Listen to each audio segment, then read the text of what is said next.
Hey, this is Bilbo, your Dungeon Master storyteller, world builder for World of Hearthron. I am actually going to talk about something a little different today, something I've never done before on my channel, and that is review or really talk about the Game of Thrones episode 3. It's been on my mind. A couple of my players have asked for my opinion, and I thought I would do a short video because as a storyteller, I just feel like I want to talk about this one. I had a great Sunday planned with Avengers Endgame in the morning and Game of Thrones in the evening, Battle of Winterfell. So I had it all set up. The two shows that have been probably hyped up over the last year. I left Endgame feeling very satisfied and how the story ended. And I finished watching Battle of Winterfell and I felt a little disappointed, maybe even a little cheated. I warn you, I'm going to give away some spoilers, probably a lot of spoilers, away on Game of Thrones. So if you haven't watched it, please turn off this video now, go back, watch the Game of Thrones, and then maybe come back and check out what my thoughts are on it. I will be vague about Endgame, no real spoilers here for Endgame. I don't read Reddit or any blogs or any, anything about a show or a movie before they come out. I never want to read about what somebody might think could happen, as I want to be surprised and enjoy it in the moment. It's bad enough that I can watch most TV shows and movies and determine who the bad guy is or the twists of the bad guy or who really the bad guy is or figure out the plot. I've been a storyteller for Dungeons and Dragons for over 40 years and I have a great imagination. I think it's a gift and a curse at the same time. The good thing is I know how to keep my mouth shut around others. I let them enjoy the experience for themselves, and I never say, I knew that was going to happen. I just keep that stuff to myself. Uh, with Endgame, I laughed, I cried a little, as most people in the theater did. I felt good about the story and how it ended. It didn't even feel like 3 hours went by, to be honest. And I've been in plenty of movies where I'm like, is it over yet? But this one, it went by quickly, and I felt like, great ending. There was even a point I had to restrain myself from jumping up and yelling, "That's right, Captain!" I'm Team Captain America. So, like I said, I left the theater feeling good, and that's how you finish an epic story. It really felt like that. When I left, I was like really satisfied. So now I go home, grill some food for the family. 5 minutes before the show, I pour a whiskey, grab a bowl of cheese kettle corn, sit down. The HBO logo comes up. Let's go. I'm ready. Right away, you feel the tension, the nervousness of the characters with Sam walking back and forth in the courtyard, just pacing, not knowing where he was going to go. And I have some notes, so I'm going to kind of stick to those notes so I'm not too far off and I start on some tangent. The Army of Winterfell is all set. I love this scene with the army in place in front of Winterfell and everything. It's great.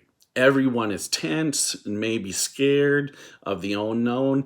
And I think you can really feel that coming through the screen. And then the Red Priestess comes up and all the Dothraki swords light up on fire. I'm like, yes, this is great. I'm excited for this battle. Then they go right out to their death. I love this scene, to be honest, as the fire goes out little by little and horses start riding back without their riders. Once again, the tension and fear is felt through the screen as the army is looking at this as they're coming through. I was like, this is great. I'm ready for this. Now, this is where things to me fell a little flat. I think Game of Thrones failed here. Maybe just to me in a sense of direction because of the hype of this battle scene. If there wasn't so much about hype about it, I probably wouldn't be as disappointed as a viewer for this part. The dead was just a mass of darkness. You couldn't even see or make out a lot of things coming at you on the TV screen. It was like all of a sudden you just see them running through, and then everybody would get knocked over. But then you're not seeing any really details. And then the dragons flying around and the white frost, and you can't see anything that's there. It was like a fog of war. And now, as somebody who plays Dungeons and Dragons and DMs Dungeons and Dragons, I'm fine with playing with Fog of War. But as a viewer of a TV show or a movie, I don't want that. I want to see the details of the battle, not blackness. Like Endgame has detail. Even the Avengers Affinity War, even with the massive armors, there was detail. Armies, I should say, the armies. You could see the detail, and I just feel like Game of Thrones failed in this CGI department. And if, like I said, if it wasn't for that much hype, if I was just watching and not knowing about it, I'd been fine. Like my son and I disagree on this.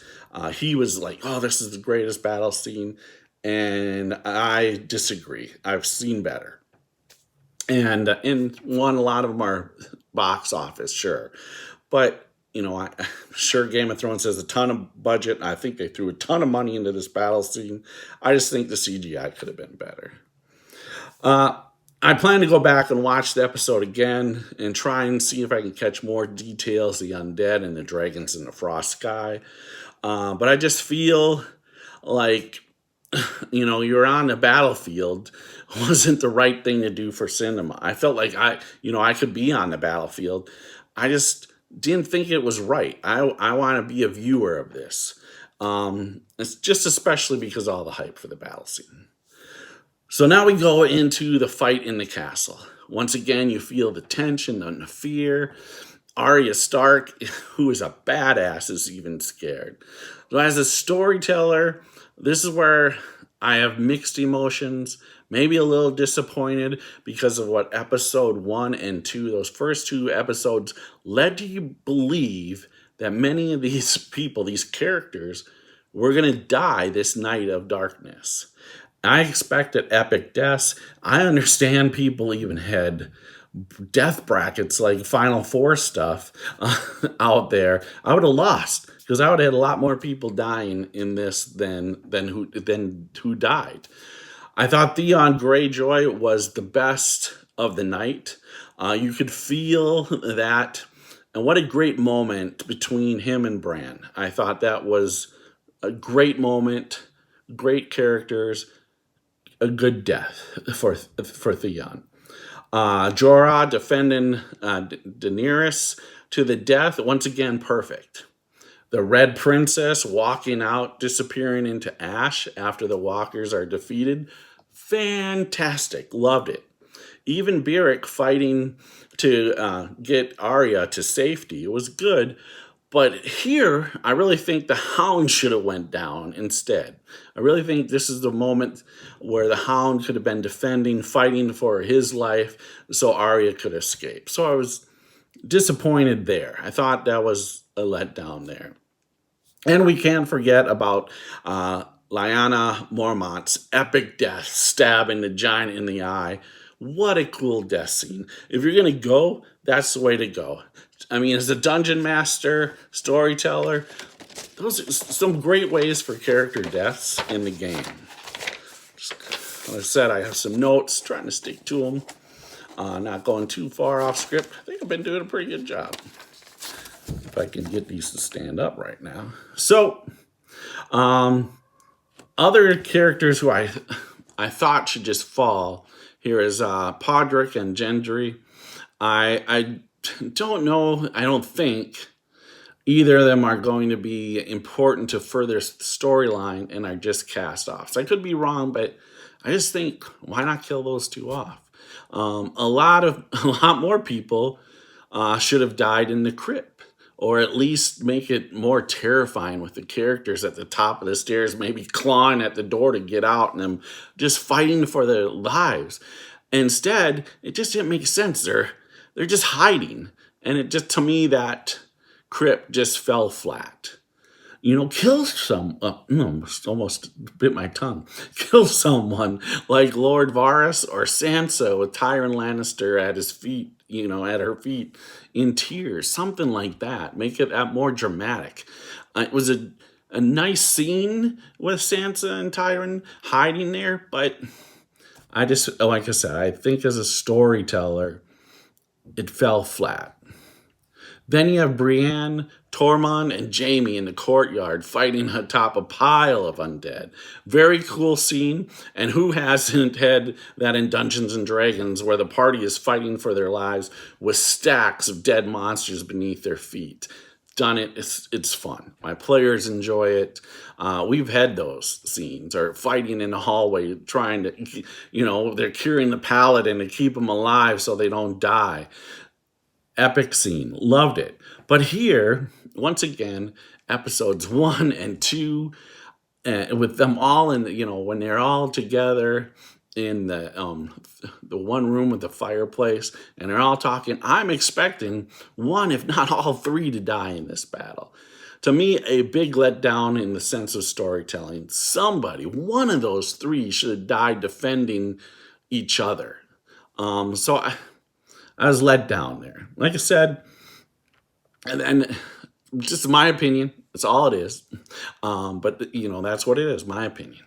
My only theory, and this is really just my opinion, I think the only reason more characters didn't die was because the writers and HBO probably have a written agreement with the characters R.R. Martin would be fine with if they were killed.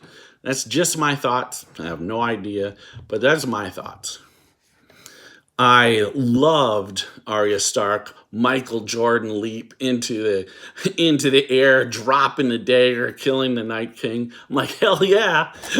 It was a weekend of some women heroes getting their props with all the superhero women lining up together in the Battle of Endgame, and then Arya taking down the dead. Love it. Wait, What's up, buddy? this was over there. Is this mine? Okay, wait a minute. I'm recording right now, buddy. So my grandson's down here trying to prep for our next D&D game on Saturday. So just a moment, buddy. I'll help you out.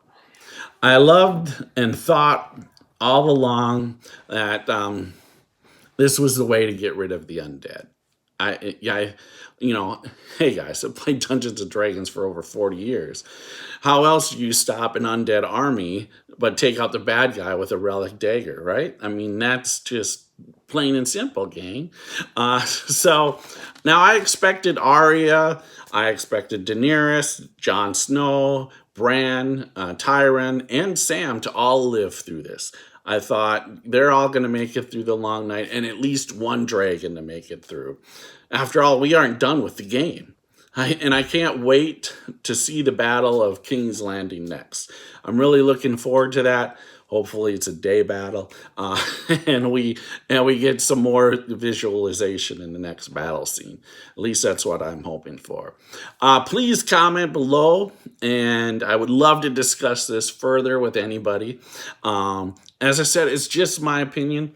I am not a screenwriter, a director, or I haven't written a book. I've written hundreds of stories for my players for Dungeons & Dragons, along with other role-playing games over the last 40 years. But most of my stories, they go in a different direction than how I write up, because guess what? It's my players that are really in the story. So, that's kind of that. Like I said, if you want comment, I'll definitely reply back. And as I said, I'm no expert. It's just my thoughts of Game of Thrones, which I love. I've even went back and I've read one of the books really on the world, the history, and now currently reading the next book about the history. So I'm doing that. If you like this video, please hit the like button. And if you want to see some cool Dungeons and Dragons with not tonight, buddy. That's my other grandson, who's 4, will be playing D&D before we know it. We have 3 generations of players at our table, so please hit the subscribe button. And remember, it's cool to be a geek. pass it on.